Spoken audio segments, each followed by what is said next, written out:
Hello नमस्कार दोस्तों, let's crack the परीक्षा चैनल पे आप सभी लोगों का स्वागत है। आज हम जो है अपने इस यहाँ तक मैथ का जो क्वेश्चन एमसीक्यू टाइप क्वेश्चन कर रहे थे उसमें हमने 1 से लेकर के 15 क्वेश्चन तक कर लिया था। 16वां क्वेश्चन आज हम लोग करने वाले हैं। क्वेश्चन कुछ हमारा इस तरह का है, देखिए क्वेश्चन आ गया है। अगर जिन लोगों ने पहला वीडियो नहीं देखा होगा वो लोग प्लीज़ प्लीज़ प्लीज़ करके वो लोग पहला वीडियो अवश्य देखें। दिया है क्वेश्चन में पहली 7 प्राकृतिक संख्याओं और पहली 7 पूर्ण संख्याओं के योगफल का अंतर क्या होगा। ध्यान रखिएगा कि पहली 7 प्राकृतिक संख्या, नेचुरल नंबर जान लीजिए किसे कहते हैं, natural number. Natural number start कहाँ से होती है, 1 से लेकर के कहाँ तक जाती है, इनफाइनाइट तक। जबकि होल नंबर को ही हम पूर्ण संख्या कहते हैं। होल नंबर को ही पूर्ण संख्या कहते हैं, जो कि 0 से शुरू होती है, इस तरह से अनंत तक जाती है। तो कह रहा है पहली 7 प्राकृतिक संख्याओं, तो पहली तो यहाँ से शुरू होगी 1 2 3 + 4 + 5 + 6 + 7, ये हो गया। और कह रहा है ये तो पहली हो गई 7 नेचुरल नंबर हो गई, और 7 पूर्ण संख्या कौन कौन सी होंगी, 0 + 1 + 2 + 3 + 4 + 5 + 6 और प्लस कितना हो गया यहाँ तक 1 2 3 4 5 1 2 3 4 5 6 और ये कितना हो गया 7। लेकिन इन दोनों का जो डिफरेंस हो रहा है वो कितना आ रहा है, इनको जरा ऐड करिए, इनको ऐड कर लीजिए और इनको ऐड कर लीजिए, तो क्या मिल रहा है आपको देखना होगा कि 1 से लेकर के 6 तक तो इसमें भी सेम है, 1 से लेकर के 6 तक, और 1 से लेकर के 6 तक इसमें भी सेम है। तो जो अंतर आ रहा है वो केवल 7 का ही तो अंतर आ रहा है। इसका मतलब हमारे जो क्वेश्चन का राइट आंसर होगा वो 7 ही होगा। नहीं तो आप ऐड करके भी देख लीजिए, 7 6 13, 13 5 18, 18 4 22, 22 3 25, 25 2 27, 27 1 28, 28 हो रहा है यहाँ पर। यहाँ पर कितना हो रहा है 6 5 11, 11 4 15, 15 3 18, 18 2 20, 20 1 21, और 0 का तो कोई मतलब नहीं है। देखिए माइनस कर दीजिए, कितना आ रहा है 7। तो इस क्वेश्चन का जो सही आंसर हो गया वो हमारा 7। आगे चलते हैं। क्वेश्चन ये पूछा जा रहा है कि 641 × 673 × 681 × 679 × 677 का इकाई अंक आपको बताया गया था।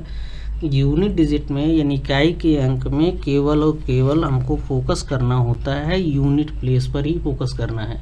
इन सब से हमको मतलब नहीं है, केवल इकाई अंक देखिए, इन सब से कोई मतलब नहीं है इधर के, इसका मतलब है इधर इससे, इधर इससे, इधर इससे। तो क्या लिख देंगे 1 × 3 × 1 × 9 × 7। ध्यान रखिएगा, तो कितना हो जाएगा 3 हो गया, ये 9 3 27, 7 और 7 7 49, 9। तो इस क्वेश्चन का जो आंसर होगा वो 9 होगा। देखिए वैसे भी कर लीजिए, 9 7 63, 63 × 3, 63 × 3 करने वाले हैं आप, तो इकाई का अंक कितना आएगा 9, 3 6 18, तो इकाई अंक कितना आ रहा है 9। तो इस क्वेश्चन का सही आंसर हो गया 9। आगे बढ़ते हैं। 1 से 50 तक की संख्याएं लिखने के लिए कितने अंकों की आवश्यकता होगी। देखिए बहुत अच्छा क्वेश्चन है, बहुत प्यारा सा क्वेश्चन है। कैसे करेंगे हम लोग कुछ इस तरह से करेंगे। देखिए 1 से लेकर के 50 तक कह रहा है कितने अंकों की आवश्यकता, कितने डिजिट हमको चाहिए, संख्या नहीं पूछ रहा है, कितने डिजिट चाहिए हमको ये पूछ रहा है। तो कितने डिजिट पूछ रहा है, तो अगर हम मान ली 11 से शुरू करें और 50 तक जाएं तो 40 संख्या होंगी। अगर 11 से लेकर के 50 तक जाएं 40 संख्या होंगी, और हर संख्या में कितना अंक होगा, 2 अंक होगा। भाई जैसे 11 हो गए तो 11 में कितने डिजिट हो गए 2, 12 में 2, इस तरह से आगे चलते जाएंगे हम 50 तक। तो कितनी संख्या मिलेगी 40, और हर संख्या में 2 अंक हैं। हर संख्या में कितने अंक हैं 2, तो इस कितना हो जाएगा सी हो गया। और अगर 1 से 9 तक जाएंगे तो सिंगल डिजिट आपको मिलने वाले हैं, कितने 9 मिल जाएंगे। और एक 10 था जो कि छूट रहा था, 10 में कितने डिजिट हैं 2, इन सबको ऐड कर लीजिए, कितना हो जाएगा 9। तो इस क्वेश्चन का जो सही आंसर हो गया 91 हो गया। क्वेश्चन पूछा जाता है बार बार, ऐसे क्वेश्चन एग्जाम में बहुत आते रहते हैं, इनको ध्यान रखना है आपको। वह छोटी से छोटी संख्या जिसे कह रहा है कि इसमें जोड़ने पर वो 11 से डिविजिबल हो जाए। इसका मतलब 11 से डिविजिबल होने का मतलब यही है कि संख्या 11 का जो है मल्टीपल होने का यही मतलब है कि संख्या 11 से डिविजिबल हो जाए। तो आइए देखिए, इसमें कोई एक संख्या आप जोड़ना होगा, इन चारों ऑप्शनों में से कुछ न कुछ जोड़ना पड़ा, नहीं तो हम 11 की डिविजिबिलिटी ये जानते हैं कि अल्टरनेट जो टर्म्स डिजिट्स होते हैं, अल्टरनेट डिजिट्स काउंट देखिए यही है ना, 7 5 6 8 9 6 इस तरह से है। तो अल्टरनेट कौन कौन से हैं, ये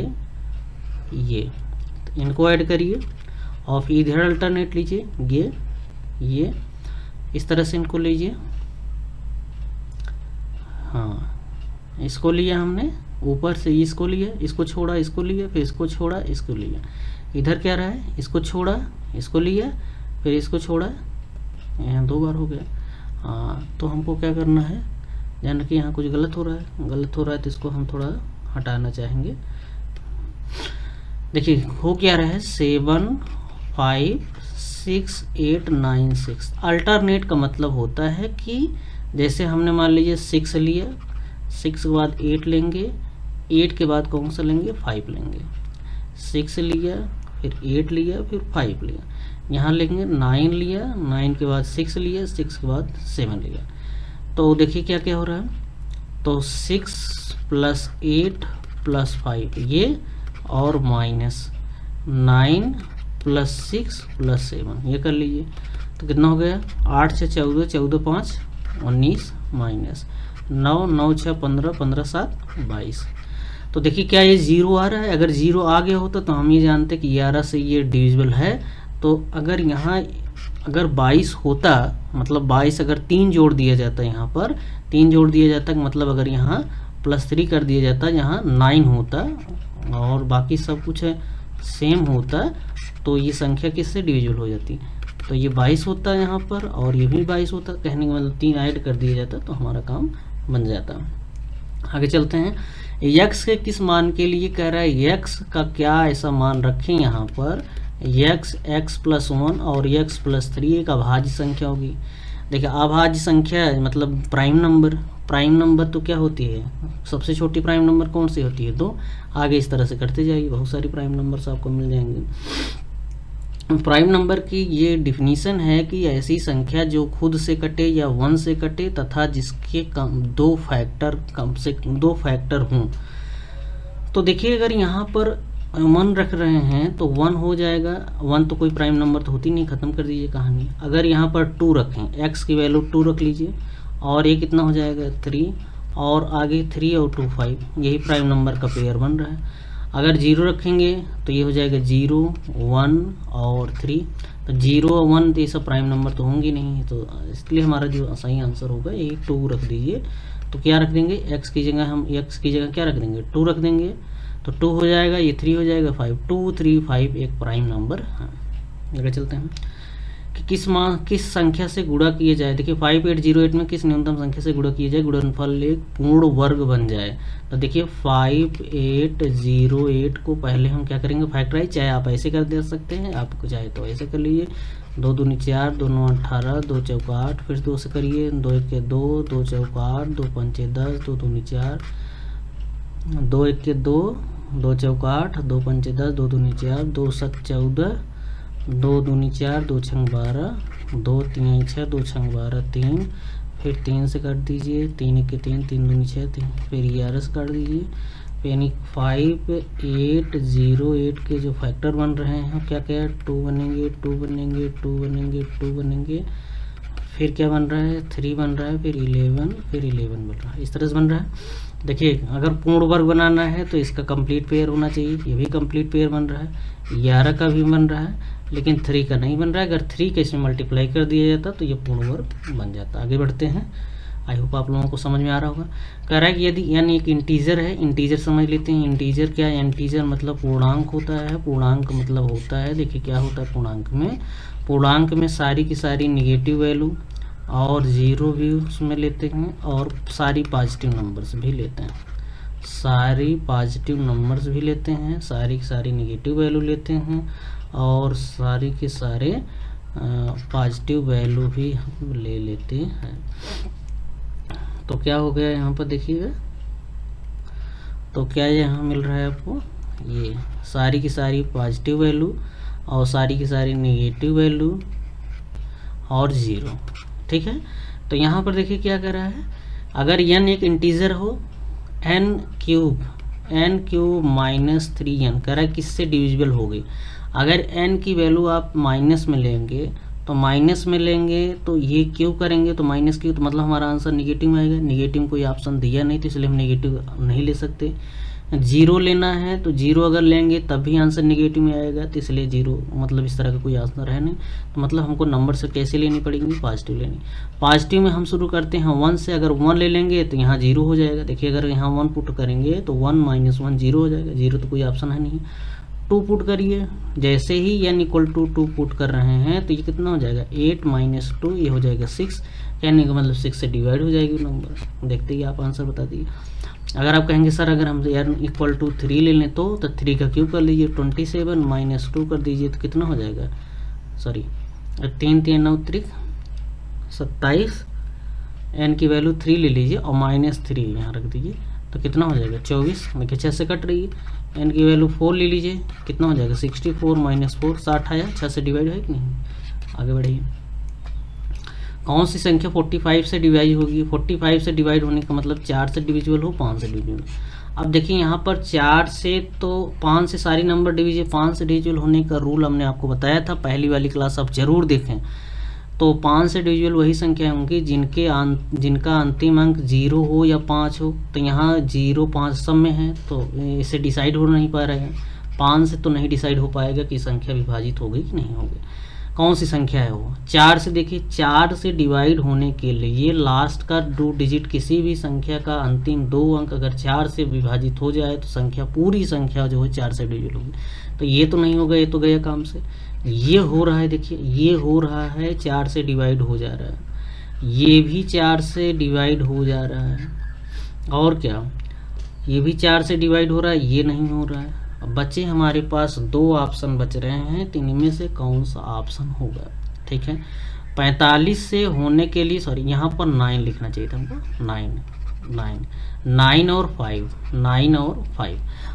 और 5 से मतलब ये है कि 5 से तो हमने चेक ही कर लिया, 9 से जरा चेक कर लीजिए। 9 से चेक करने के लिए मतलब सारे डिजिट्स को जोड़ते हैं, फिर 9 से डिवाइड कर देते हैं, यहाँ संख्या पूरी 10 विभाजित हो जाती है, इसका मतलब 9 से डिविजिबल है।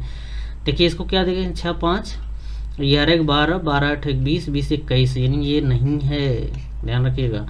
ये वाली 8 से 14 14 से 16 16 2 18 मतलब ये है। तो मतलब सही आंसर जो है हमारा सी वाला आंसर हो जाएगा। आगे बढ़ते हैं। एक गैर विषम अभाज्य संख्या के घन और 3 अंकी सबसे छोटी संख्या के बीच का अंतर क्या होगा। तो अब गैर, ध्यान रखिएगा यहाँ पर जो कहा जा रहा है, क्वेश्चन की लैंग्वेज समझिएगा। गैर विषम अभाज्य संख्या मतलब जो सम, ऐसी कौन सी सम संख्या है जो अभाज्य हो यानी प्राइम नंबर हो। तो सबसे छोटी संख्या कौन है, 2 ही तो है, जो कि प्राइम 2 जो है सबसे छोटी विषम गैर विषम अभाज्य संख्या है, यानी सबसे छोटी सम अभाज्य संख्या है। सबसे छोटी सम अभाज्य संख्या पूछे जाए तो आपसे 2 है।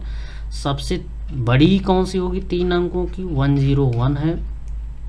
पूछा जा रहा है इन दोनों का अंतर, इसमें से इसका क्यूब घटा दीजिए, 8 घटा दीजिए तो कितना हो गया, 11 में 60 गए 3, यानी 93 इस क्वेश्चन का आंसर हो गया।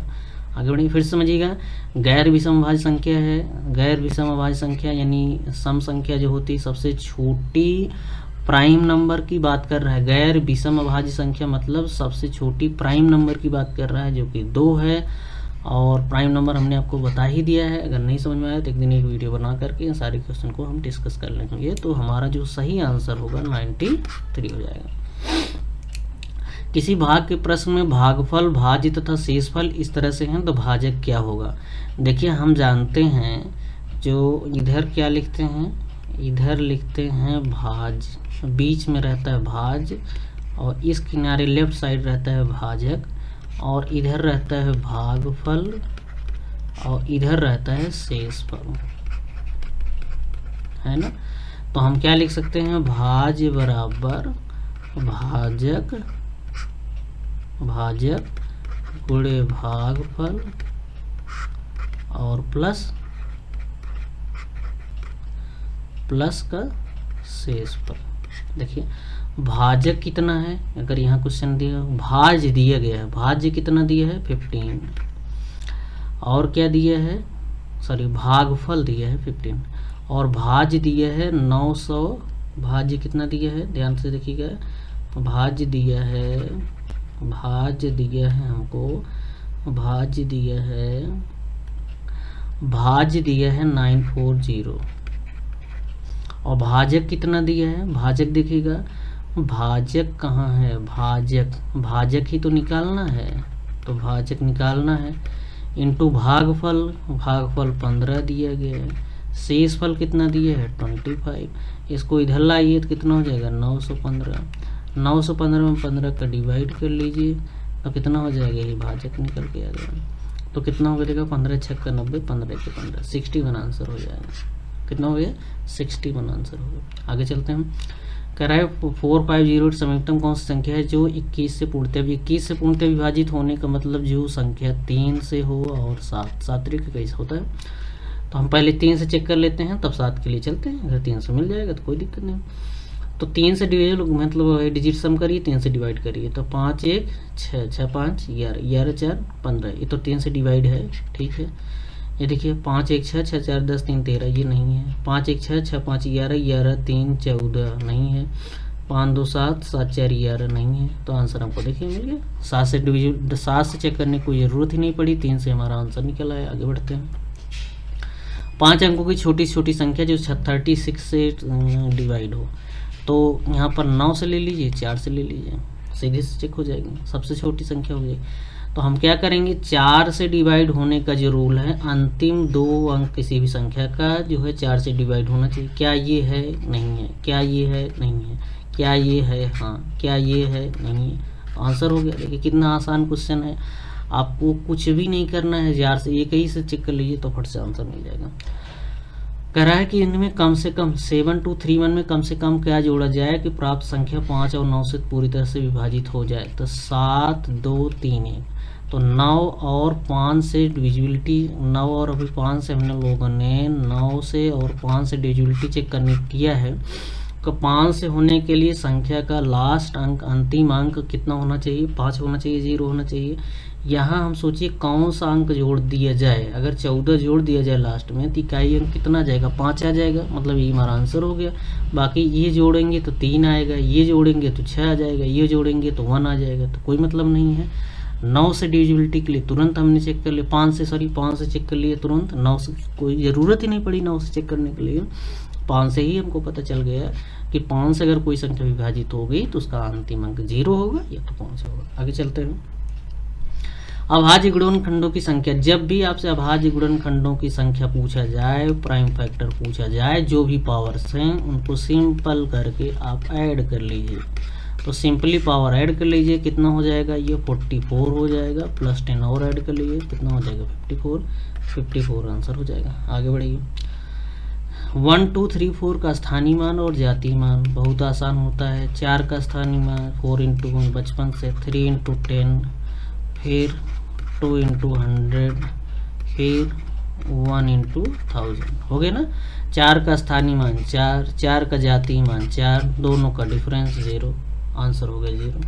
आगे बढ़िए, 56 के सबसे छोटे गुणज और 56 के सबसे बड़े गुणनफल खंड के योग का वर्ग ज्ञात करें। ध्यान रखिएगा, पहली बात यहाँ पर 2 चीज़ें समझना होगा, एक तो मल्टीपल समझना होगा और एक फैक्टर समझना होगा।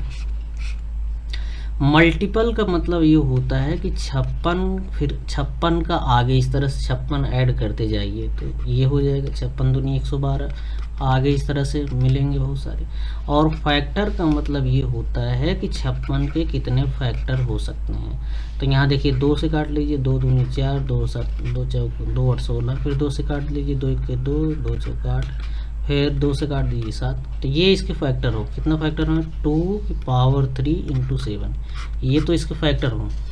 कह रहा है 56 के सबसे छोटे गुणज, 56 का सबसे छोटा मल्टीपल कौन होगा 56 ही होगा, और सबसे बड़ा फैक्टर, तो सबसे बड़ा जो फैक्टर होगा वो 7 होगा। ध्यान रखिएगा, सबसे छोटा कितना हो रहा है 56 ही हो गया, और सबसे जो मल्टीपल हो रहा है उसका 56 का सबसे छोटा मल्टीपल 6, ये ध्यान रखिएगा मल्टीपल है, और सबसे बड़ा फैक्टर 7 हो गया, ये फैक्टर है। फिर पूछ रहा है कि योग का वर्ग, पहले इनको ऐड कर लीजिए, 7 6 कितना हो गया 13, और ये कितना हो गया 6, 63 आ रहा है। कुछ गड़बड़ है।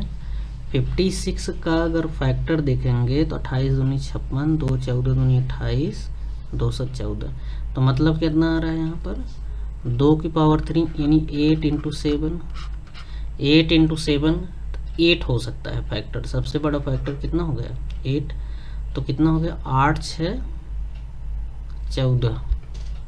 गुणनखंड के योग का वर्ग निकालना है। सबसे बड़े गुणनखंड, सबसे बड़ा गुणनखंड कितना हो गया, अगर 8 ले रहे हैं तो 8 6 14 4 और 5 1 6 हो रहा है। अगर इसका वर्ग करेंगे तो इसका यूनिट डिजिट 6 आना चाहिए, जो कि है नहीं। फिर चेक करते हैं एक बार क्या है माजरा, इसमें कुछ गलती तो है क्या, देखते हैं क्या बात है भाई। देखिए 56 का सबसे छोटा गुणज, गुणज मतलब मल्टीपल, तो मल्टीपल देखिए क्या हो रहा है, मल्टीपल तो सबसे छोटा 56 ही होगा और सब बड़े होंगे। और 56 का सबसे बड़ा गुणनखंड, गुणनखंड मतलब फैक्टर, सबसे बड़ा फैक्टर इसका होगा 8 और 7 हो सकता है। तो मतलब कह रहा है कि योग का वर्ग 56 लीजिए और 8 लीजिए, सबसे बड़ा क्या हो सकता है 56 का गुणनखंड फैक्टर है। देखिए यहाँ पर 2 28 दूनी 56, 14 दूनी 28, 2 7 14, 7 1 7, यही तो हो रहा है। सबसे बड़ा फैक्टर जो बन रहा है वो 7 ही तो आ रहा है, 7 8 56।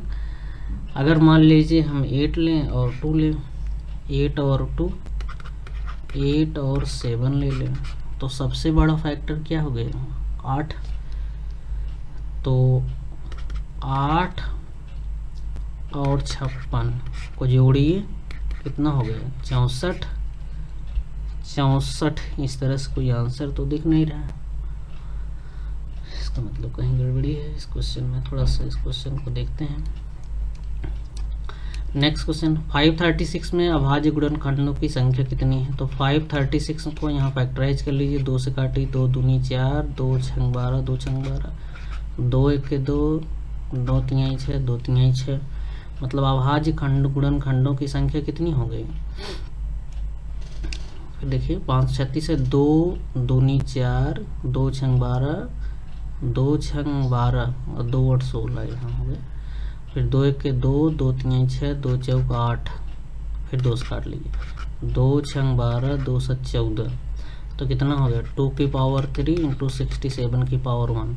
तो क्या करता है हमने प्राइम फैक्टराइजेशन में क्या करते हैं, और जो भी ये रहता है इन्हीं को ऐड कर लेते हैं, 3 + 1 कितना हो गया 4, और आंसर हो गया। आगे बढ़ते हैं। सबसे छोटी पूर्ण घन संख्या जो 12 18 24 से विभाज्य हो, सबसे छोटी स्मॉलेस्ट जो है पूर्ण घन संख्या जो 12 से 18 से और 24 से विभाज्य हो, तो इसका मतलब है कि 12 18 और 24 का एलसीएम ले लेना है। यहाँ पर देखिए 2 6 12, 2 9 18 और ये 12 हो गया, 2 से 2 3 6 9, 2 6 12, फिर 2 से काट लीजिए, 3 9, 2 3 6, फिर 3 से काट लीजिए, 3 1 3, 3 3 9, 3 1 3, फिर 3 से ले लीजिए, तो कितना हो रहा है 3 3 9, 9 दूनी 18, 18 दूनी 36, 36 दूनी 72, 72। देखिए 72 इस तरह से कुछ आ रहा है, नहीं आ रहा है, तो इसका मल्टीपल लीजिए, 2 दूनी 4, 2 7 14, 144 है, नहीं है।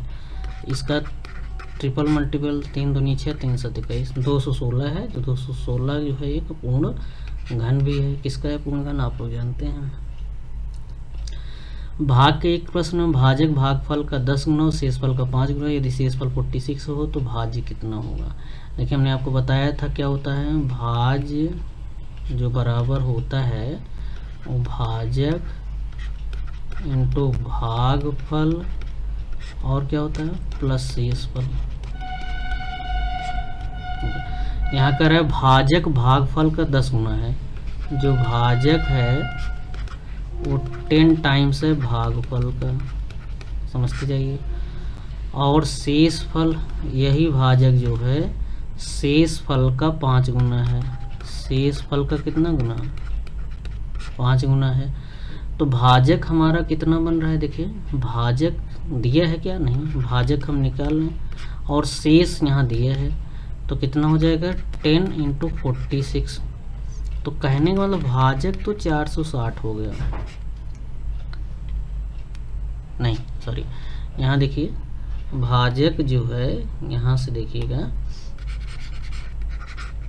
ये वाला, तो भाजक बराबर जो हो रहा है वो क्या हो रहा है 5 × शेषफल।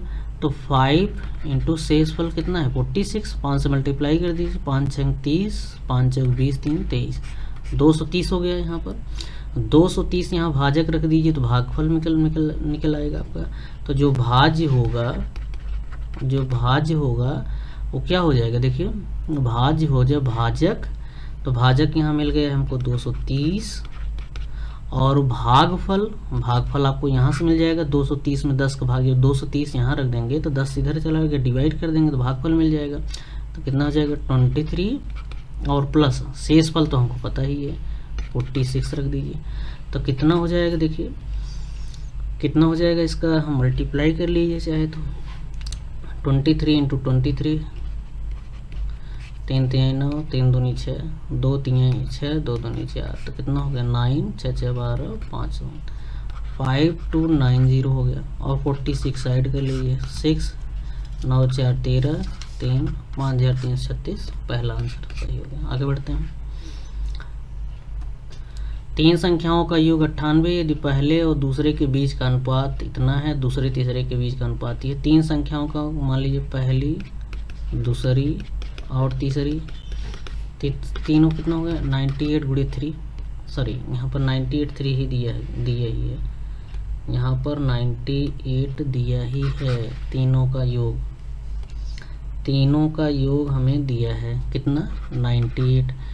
पहली और दूसरी का जो रेशियो दिया है, पहली और दूसरी का रेशियो 2:3 दिया है। दूसरी और तीसरी के बीच का अनुपात, दूसरी और तीसरी के बीच का जो अनुपात है वो कितना दिया है 5:8। मतलब तीनों के बीच में अनुपात जो बन रहा है, इसका इससे मल्टीप्लाई, इसका इससे मल्टीप्लाई, इसका 5 दूनी 10, 5 3 15, और 8 3 24, इस तरह से बन रहा है रेशियो। कह रहा है तो दूसरी संख्या बताइए, तीनों ऐड कर लीजिए कितना हो जाएगा 24 10 34, और 34 और 15 5 4 9, यानी 49 रेशियो बराबर 98 के है, एक रेशियो बराबर 2 के है। तो दूसरी संख्या पूछा है, तो दूसरी संख्या कितना हो जाएगा 30 हो जाएगा, 15 दूनी 30। आज इतना ही रहने देते हैं, बाकी नेक्स्ट क्लास में हम लोग करते हैं, क्योंकि वीडियो लंबा हो जाता है, लंबा होने से तो थोड़ा दिक्कत होती है सबको ही, तो इसलिए आज इतना ही।